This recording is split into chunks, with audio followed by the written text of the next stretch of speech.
আসসালামু আলাইকুম রহমতুল্লাহি বারাকাতু। প্রিয় ভাই ও বোনেরা, আশা করি আপনার সকলেই আল্লাহর অশেষ রহমতে ভালো আছেন। আমাদের কবরের জীবন নিয়ে আগের পর্বে আমরা আলোচনা করেছিলাম যে কিভাবে মৃত্যু আমাদের জন্য এক নতুন জীবনের দরজা খুলে দেয়। আমরা দেখেছিলাম কবরের ভিতরে শুরু হওয়া প্রশ্ন, ফেরেশতাদের উপস্থিতি এবং আত্মা যাত্রা। আজকের এই দ্বিতীয় পর্বে আমরা আরো গভীর ডুব দিব, জানব কবরের সেই জীবনের অন্যান্য গুরুত্বপূর্ণ দিক যা আমাদের জন্য অপেক্ষা করছে। আপনারা কখনো ভেবেছেন কবরের জীবনের প্রতিটি মুহূর্ত কেমন হবে? প্রতিটি পদক্ষেপ, প্রতিটি অভিজ্ঞতা আমাদের জন্য কেমন অপেক্ষা করছে? এ পর্বে আমরা এমন কিছু বিষয় জানব যা আপনাদের কল্পনাকেও ছাড়িয়ে যাবে। কবরে মনকার নাকি ৩টি প্রশ্ন করবে। তোমার প্রভুকে, তোমার নবীকে, তোমার দিন কি ছিল? বাহ্যিকভাবে ৩টি প্রশ্নের উত্তর সংক্ষিপ্ত এবং সহজ। যে আমার প্রভু আল্লাহ, আমার নবী মুহাম্মদ সাল্লাল্লাহু আলাইহি ওয়াসাল্লাম, আমার দিন ইসলাম। প্রকৃত ঘটনা হলো এই যে ৩টি প্রশ্নই এত ব্যাপক যে মানুষের সারা জীবনের আমলের সারসংক্ষেপ এই প্রশ্নসমূহের মধ্যে রয়েছে। কবরে এই প্রশ্নসমূহের উত্তর শুধু ওই ব্যক্তিই দিতে পারবে যে তার সারা জীবন এই প্রশ্নগুলির উত্তরের আলোকে ঘরে তুলেছে। জ্ঞান ও পদমর্যাদার বড়াই, চতুরতা সেদিন মানুষের কোনো কাজে আসবে না। একটি গ্রামে এক ব্যক্তি ঘোড়ার ঘাস বিক্রি করত। যখনই আমরা ওই দিক দিয়ে যেতাম, তখনই ওই ব্যক্তির কণ্ঠে ধারাবাহিকভাবে শুনতে পেতাম যে ২ পয়সা আটি, ২ পয়সা আটি। তার সারা জীবন এভাবেই ঘাস বিক্রি করতে করতে পার হয়েছে। কোনোদিন সে না নামাজ পড়েছে, না কোরআন তিলাওয়াত করেছে, না আল্লাহ ও তার রাসূলের কথা স্মরণ করেছে।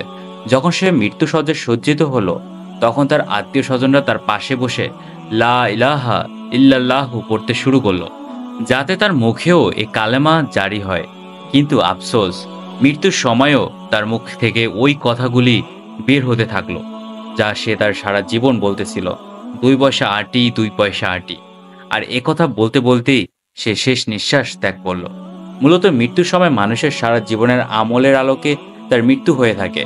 মৃত্যুর সময় লা ইলাহা ইল্লাল্লাহু শুধু ওই সৌভাগ্যবান ব্যক্তির মুখ দিয়েই বের হয়, যে মূলত তার সারা জীবনে লা ইলাহা ইল্লাল্লাহর দাবি পূরণ করেছে। এই একই অবস্থা হবে কবরে প্রশ্নের উত্তর বেলায়ও। সেখানে ওই প্রশ্নগুলোর সঠিক উত্তর সেই দিতে পারবে যে তার সারা জীবনকে ওই প্রশ্নের উত্তরগুলির আলোকে পরিচালিত করেছেন।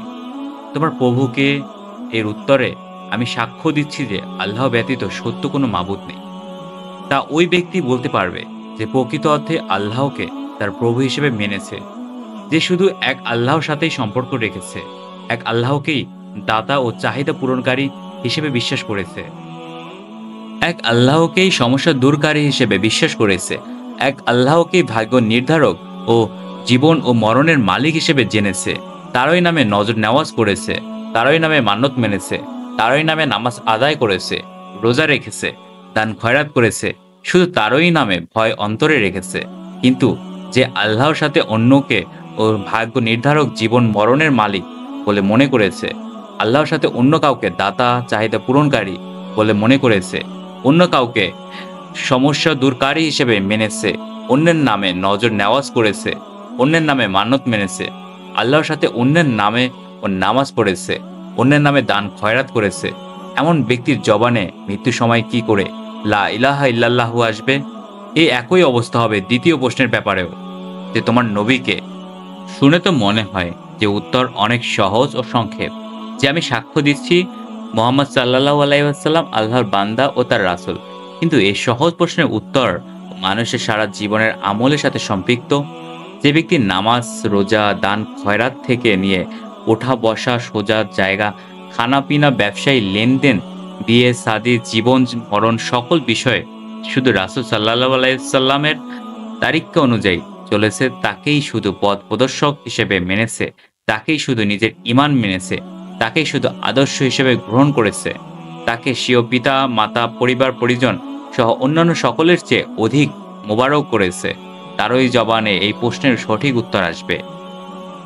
আর যে পদে পদে রাসূল সাল্লাল্লাহু আলাইহি সাল্লামের হাদিসের বিপক্ষে স্বীয় ইমামগণের কথাকে অগ্রাধিকার দিয়েছে, তার দিক নির্দেশনার বিপক্ষে স্বীয় পীর মুর্শিদের দিকে নির্দেশনাকে অগ্রাধিকার দিয়েছে, তার সুন্নতের বিপক্ষে স্বীয় ওলামাদের প্রচলনকৃত বিদআত সমূহকে অগ্রাধিকার দিয়েছে, তার শিক্ষার বিপক্ষে সেও বুজুর্গদের শিক্ষাকে অগ্রাধিকার দিয়েছে, তার আদেশের বিপক্ষে সেও হজরতদের কাজকে অগ্রাধিকার দিয়েছে।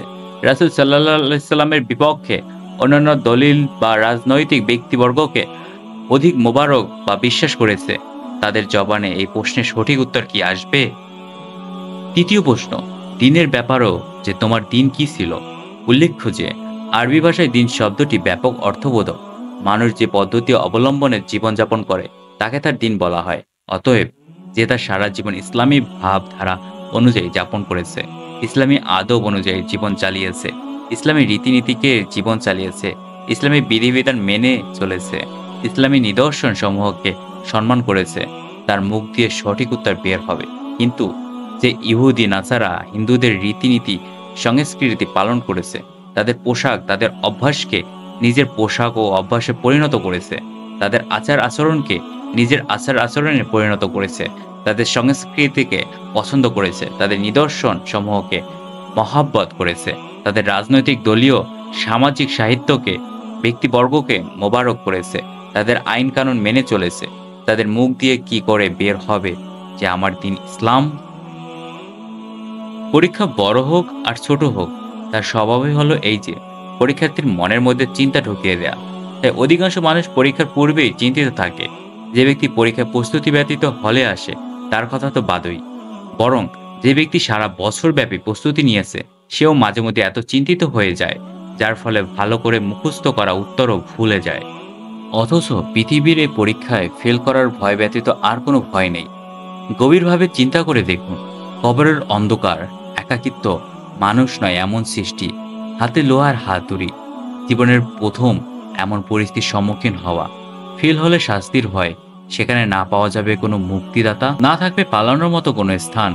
অধিকাংশ মানুষের অবস্থা তো এই যে রাতের বেলায় যদি কোনো ব্যক্তি হঠাৎ করে দরজায় নক করে তাহলে ভয়ে রক্ত শুকাতে শুরু করে। পুলিশের সাধারণ কোনো সিপাহীকে নিজের দিকে আসতে দেখলে শরীর ঘামতে থাকে। বন্ধ ঘরে বসে থাকার মুহূর্তে হঠাৎ কারেন্ট চলে গেলে অন্ধকারে কিছুক্ষণ বসে থাকতে মানুষ ভয় পায়। সাহাবাগণ এই ভয়ে রাসূল সাল্লাল্লাহু আলাইহি সাল্লামকে জিজ্ঞেস করেছিলেন যে, হে আল্লাহর রাসূল, যে ব্যক্তির মাথার উপর ফেরেশতা হাতুড়ি নিয়ে দাঁড়িয়ে থাকবে সে তো ভয়ে মাটিতে ভূত হয়ে যাবে, কি করে সে উত্তর দিবে? তখন রাসূল সাল্লাল্লাহু আলাইহি সাল্লাম বললেন, আল্লাহ তাআলা ঈমানদার লোকদেরকে কালেমার তাওহীদের বরকতে দুনিয়া এবং আখিরাতে দৃঢ় পথ করবেন। আয়েশা রাদিয়াল্লাহু তাআলা আনহু রাসূল সাল্লাল্লাহু আলাইহি সাল্লামের নিকট এ ভয়ের কথা প্রকাশ করলেন যে, হে আল্লাহর রাসূল, আমি তো একজন দুর্বল মহিলা, কবরে আমার কি অবস্থা হবে? তিনি তাকে একই কথা বললেন যে, আল্লাহ তাআলা ঈমানদার লোকদেরকে কালেমার তাওহীদের বরকতে কবরের প্রশ্ন উত্তরের সময় দৃঢ় পথ রাখবেন। অন্যান্য সাহাবাগণের প্রশ্নের উত্তরে রাসূল সাল্লাল্লাহু আলাইহি সাল্লাম এ কথাই পুনরাবৃত্তি করলেন, যা থেকে নিম্নোক্ত বিষয়সমূহ স্পষ্ট হয়। কবরের পরীক্ষার সফল হওয়ার জন্য সর্বপ্রথম ও প্রধান শর্ত হল আকীদা ও তাওহীদ ভিত্তিক আমল। তাই সকল মুসলমানের উচিত স্বীয় আকীদাকে বড় ও ছোট শিরক থেকে মুক্ত রাখা এবং এরই আলোকে অন্যান্য সমস্ত আমল করা।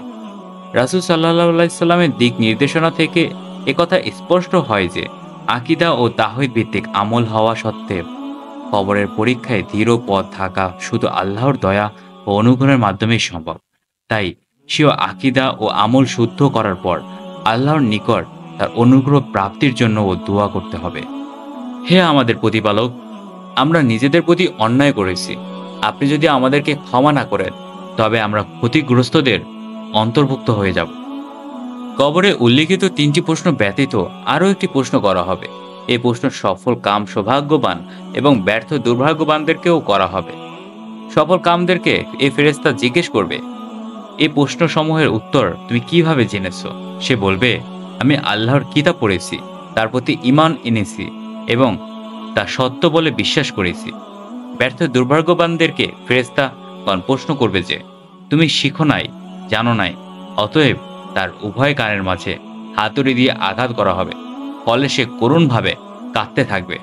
তার কান্নার আওয়াজ জিন ও ইনসান ব্যতীত সকল সৃষ্টিজীব শুনতে পাবে। আল্লাহ তাআলা ইরশাদ করেন, যে আমার উপদেশ অনুসরণ করবে কোনো ভয় নেই এবং তারা চিন্তিত হবে না। ভিন্ন অর্থে বলা যেতে পারে, যে যারা কোরআন মাজিদ তেলাওয়াত করবে না সে অনুযায়ী আমল করবে না, নিঃসন্দেহে সে পৃথিবীতে পথভ্রষ্ট হবে এবং পরকালের শাস্তির সম্মুখীন হবে। আর এই শাস্তি শুরু হবে কবর থেকে। এদিক থেকে উচিত ছিল আমাদের সর্বাধিক শ্রম, সর্বাধিক সময়, সর্বাধিক যোগ্যতা অর্জনের চেষ্টা কোরআন শিক্ষার ক্ষেত্রে ব্যয় করা। কোরআন তেলাওয়াত আমাদের প্রতিদিনের রুটিন ভিত্তিক কাজের একটি গুরুত্বপূর্ণ বিষয় হিসেবে গণ্য হওয়া। কোরআন মাজিদ শ্রবণ আমাদের মন মস্তিষ্কের প্রশান্তির কারণ হওয়া।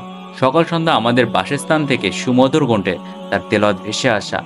আমাদের সন্তানরা বালেগ হওয়ার পূর্বে কোরআন মাজিদের প্রতি এতটা আশেক হওয়া যে জীবনভর তারা তেলাওয়াত অর্থ বুঝে তা নিয়ে গবেষণা করা, তাদের অজিফা হিসেবে গ্রহণ করা।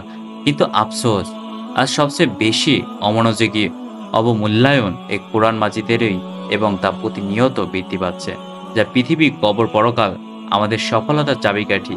আমাদের ভিডিওগুলো ভালো লেগে থাকলে অবশ্যই চ্যানেলটিকে সাবস্ক্রাইব করে বেল বাটনটি বাজিয়ে রাখুন।